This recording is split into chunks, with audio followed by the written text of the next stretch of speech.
I didn't fake it, hot sir. I guess I didn't make it. Get ready for me, love, cause I'm a comer. I simply gotta march, my heart's a drummer. Nobody, no, nobody is gonna rain on my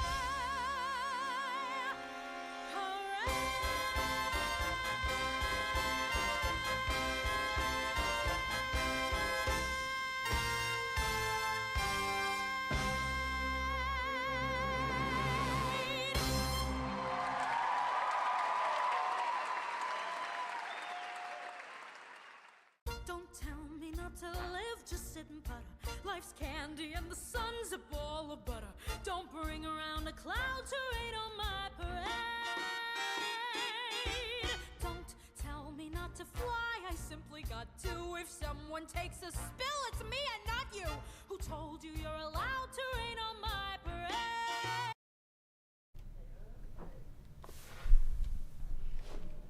Welcome into the Live Desk. I am Janae Hancock, and welcome to another edition of Kansas City Proud. I want to go back to that video right here on your screen. The Broadway production Funny Girl is on its first ever national tour, stopping right here in Kansas City from December 3rd up until the 8th, so you have about 4 more days at the Music Hall. It is a bold new revival based on the 1964 Broadway musical and the 1968 movie, set in the Lower East Side in NYC during the early 1900s.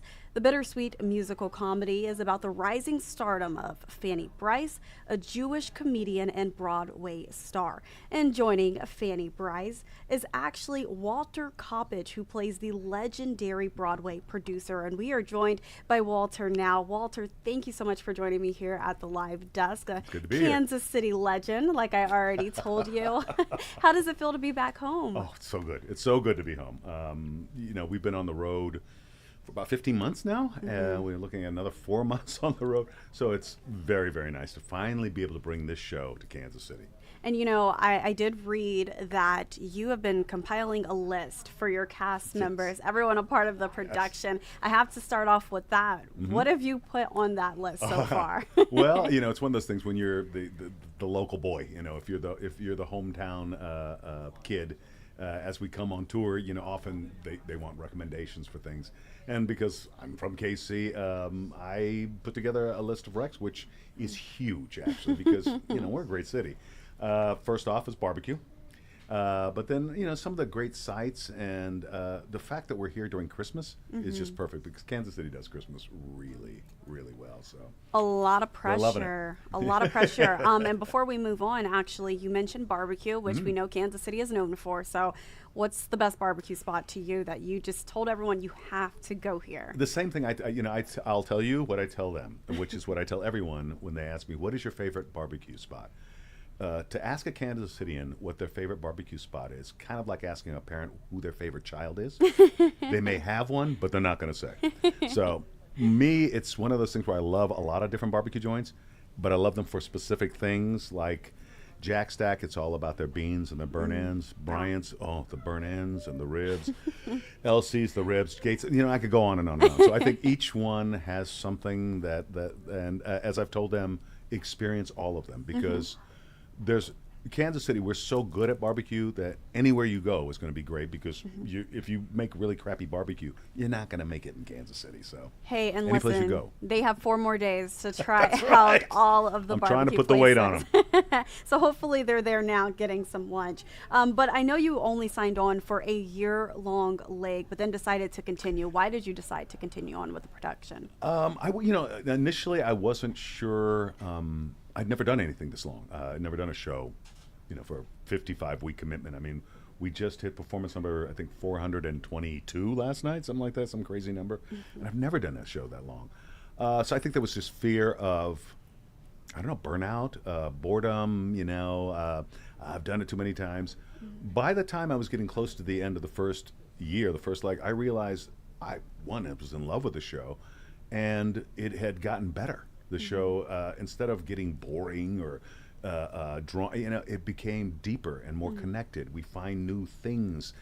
Each city we go to brings us a new audience and new energy. So And this group of actors and technicians and dancers and singers that I'm working with are just fantastic, and we've become a funny family, actually. And it just became it became a no-brainer. And the other thing was, when I looked at the list for the next season, I saw Kansas City. Yeah. So I signed on. It was a no-brainer. I was going to say, I can only imagine the cast kind of helps with that, absolutely. wanting to continue on, and especially, you have Kansas City as well. Tell us a little bit more about your character, Walter. I play Florenz Ziegfeld Jr., who is was a real person. He was Fanny's boss in the early days. Florenz Ziegfeld Jr. is originally from Chicago. He eventually winds up in New York as a producer. He's the one that pretty much started Broadway. The Ziegfeld Follies was one of the first shows there, and he created these large variety shows with comedy, music, dance, and of course beautiful girls. And that was a selling point. And so when Fanny comes into his life, she's not your prototypical Ziegfeld girl. She's not tall, leggy, beautiful, but she's incredibly funny, and she's got this incredible voice, and she's just a force of nature that even Ziegfeld can't deny. And she would go on in real life to become his biggest star for 30 years. Oh, wow. At one point, she was earning more money than any other actor in the world. Oh. So she was the biggest known actor in the world. And Ziegfeld was he was a great producer. Women wanted to be Ziegfeld girls because I did a little research back in the day when he was doing his Broadway shows. He paid them $125 a week. That translates to about $1,500 a week now. So they were the best paid female artists in New York. Oh, wow. So yeah, everybody wanted to be a Ziegfeld girl. That is very interesting. Fascinating. Look, yeah, we're getting the history here as well. So I know that this is based on a 1964 musical and then a 1968 movie. Right. What makes this Broadway production so unique, so different? I'm glad you asked. I mean, that's a good question. The current production, A Funny Girl, has a new book that's been adapted by Harvey Fierstein, which is very funny, and I think he's brought some contemporary ideas and issues to bear. One of them is that really seems to come out in the show, and I see it working in the audience very well because we have a lot of young girls come to the show, and that's the story of female empowerment. Yeah. I mean, Fanny is surrounded by men telling her, you can't do it. You're not the perfect girl. You're not the and it's all these dudes telling her how to be a woman, how to be a star. And she is an undeniable talent and force of nature. And no, if you're trying to close the door in her face, she's going to get her foot in there and she's going to get in. And once she hits the stage, she's everybody falls in love with her, and she becomes America's sweetheart. So what I love is that it tells, I think, a lot of these young girls that don't let anyone tell you who you are. You know who you are, who you deserve to be. So believe in yourself and follow that dream. I think it's a great message. And speaking of following dreams, I think that's a perfect segue into my next question for you. Like I've already mentioned, you are from the Kansas City area. So what is your message to Kansas Cityans now who are going to be in the audience, have been in the audience, and are looking up to you? That could be me. Especially if there's any young actors out there or young ones who are thinking about this business, I know that sometimes when I was young, I wouldn't see people that looked like me on stage. And so I didn't know if it was a place really for me. And it wasn't until I started seeing people of color on stage and in television and film that I realized this is a place for me. So I hope that what they see when they come see our production, which is very diverse, that they look up and they see, oh wow, this world looks like my world. And there's brown people and there's black people and there's white people and there's Asians, and everybody's working together.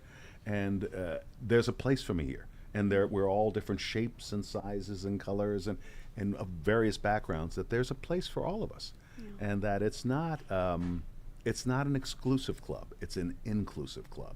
And you come and you bring your talent and you're welcomed here. So I think if they look up and see that some guy from Kansas City is able to make it, then they can do it too.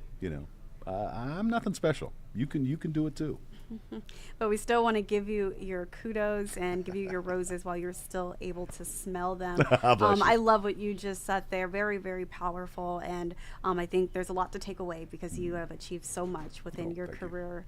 So, Walter, thank you so much for joining me here Thank at you the for having me. live desk. I want to direct our viewers to this website right here on your screen for the American Theater Guild. So, Funny Girl is on its first ever national tour once again, stopping right here in Kansas City. It'll be here up until the 8th at the Music Hall. Tickets are still available. They have a show tonight at around 7:30. Be sure to be there if you can, and it'll be your chance to see Kansas City's very own Walter Coppage. Walter, again, thank you so much for joining me here at the live desk. Thank you.